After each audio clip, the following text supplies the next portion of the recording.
Thanks for staying tuned to ADB and watching live from Abuja Studio, the Market Report here in Abuja. My name is Rufail Ismail Olayinka, and right now joining me is Rufail Olayinka. Rufail Olayinka, very good day to you.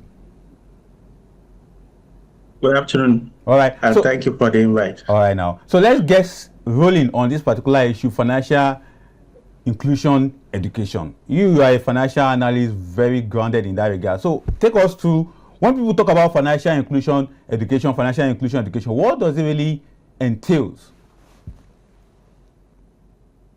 Basically, in the Nigerian context, when people talk about financial inclusion, they are talking about the unbanked and the banked population. However, financial inclusion is more diverse. The foundation is just to ascertain what is the percentage of the adult population that actually have bank accounts. So meaning these people can transact using the banking system, either in savings or in doing any day-to-day purchase. So basically, in the Nigerian context, that is this. When you now take it up, that is where you now be also looking at in the capital market, that was the population of the banks that now have investment in the capital market, be it equities, mutual fund, or the like. So financial inclusion have different definition, but basically in the Nigerian context, just for us to look at which part of the population have bank account and which part of the adult population are also not banked. Exactly. Well, let's stick with the population that we want to encourage to have bank account. I want to understand how the financial sector work in this regard. For instance, our brothers and sisters in the rural areas, how can we break this particular initiative to their understanding so that they can understand what it means when we talk about financial education? You get it in this regard? I think our problem is diverse. Diverse in the sense that we have a lot of rural-urban migration. And one is because probably in the rural areas, we lack basic social amenities. No electricity, no pipe-borne water. So in rural areas where you do not have electricity, I'm telling you that it will be very difficult to have access to bank services in those areas.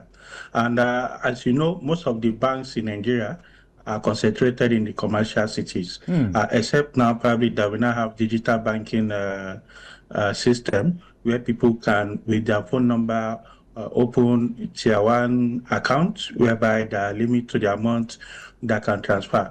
So I think the solution is for us to just go digital. Since the infrastructural development is slow compared to the population growth, then there is need for us to move faster than how the infrastructure is growing. So if government cannot increase or improve on the infrastructural side of their services, then the private sector, which we are currently experiencing, we've seen a lot of digital financial institutions that are able to solve some of these problems of the banked and unbanked, especially the unbanked population. So we now have a lot of people that are now into the banking population due to some of these digital banking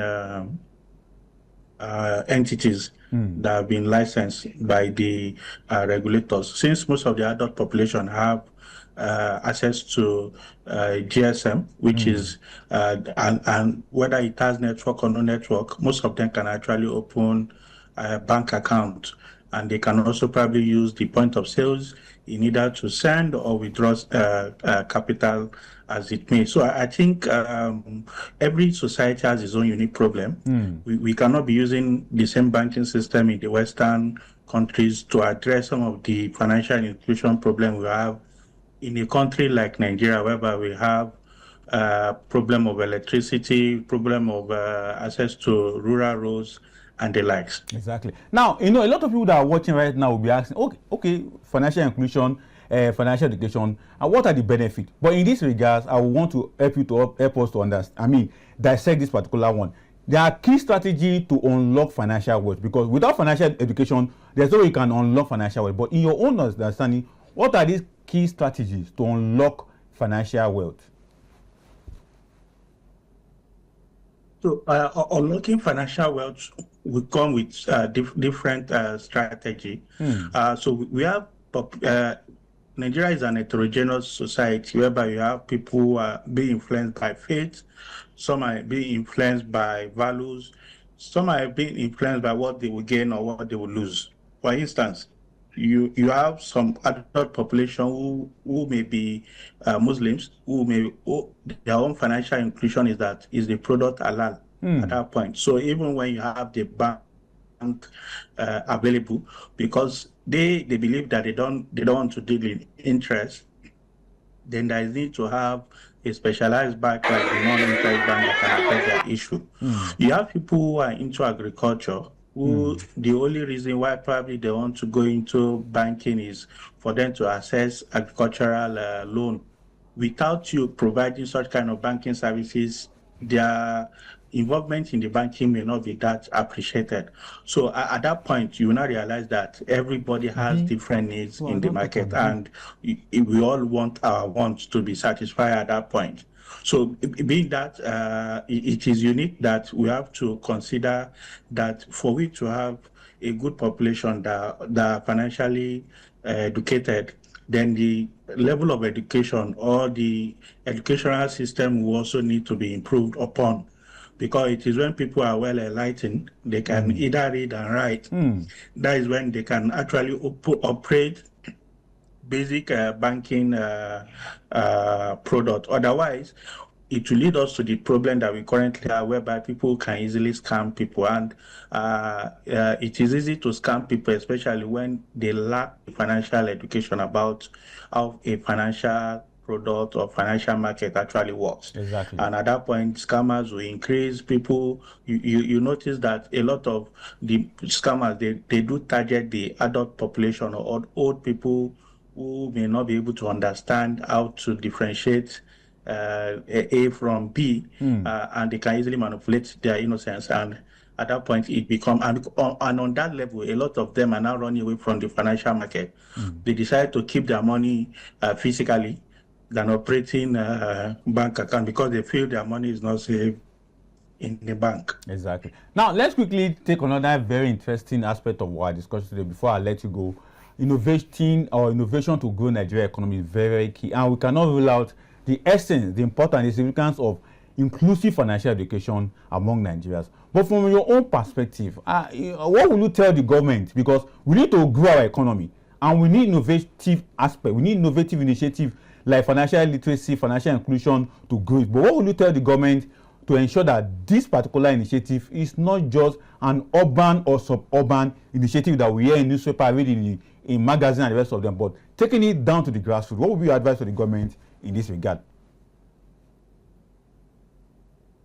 Well, I think my basic advice to any government, be it at the national or state level or local level, is that we must take development to the rural areas. The more people are running away from the rural areas, then the more the financial institutions will also run away from those areas. But in the last 5 years, statistics have shown that the commodity market is a key industry that can actually generate forex or foreign revenue for the country. And we've seen it how people have been exporting cash crops outside the country and they earn dollars.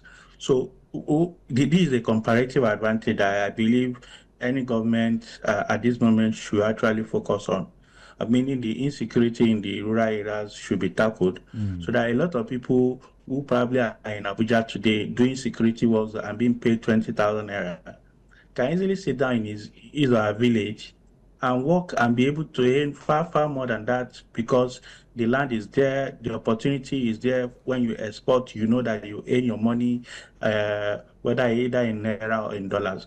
So I think, number one, the government must focus on ensuring that security are restored in most of the agricultural areas, which are the rural areas, take development to those rural areas, improve the education of their children, and we'll likely see that people who already feel like, what are they doing in the cities without shelter or anything, will be willing to go back to their village and be able to contribute to the growth of the economy. So Very I think the interesting. major problem has been in the last 10 years, the level of rural-urban migration is on the high side. And if we keep having this, then the people we need to focus on, who are in the rural areas, will continue to decline. At that point, we will likely depend on importation of food. So if we cannot control that, then it will be difficult for us to also control or improve on the financial inclusion rate at this moment. Exactly. Now, Olayinka, I really want to appreciate you for coming on the show, even though with discussion are even turning a new leaf in the area of commodity price, product that you have been mentioning. And I know I will definitely have to engage you in that regards in the coming invitation to you. So thank you for coming on the show today, for making us understand the aspect of financial inclusion and how we can grow our economy with this particular initiative. Thank you so much.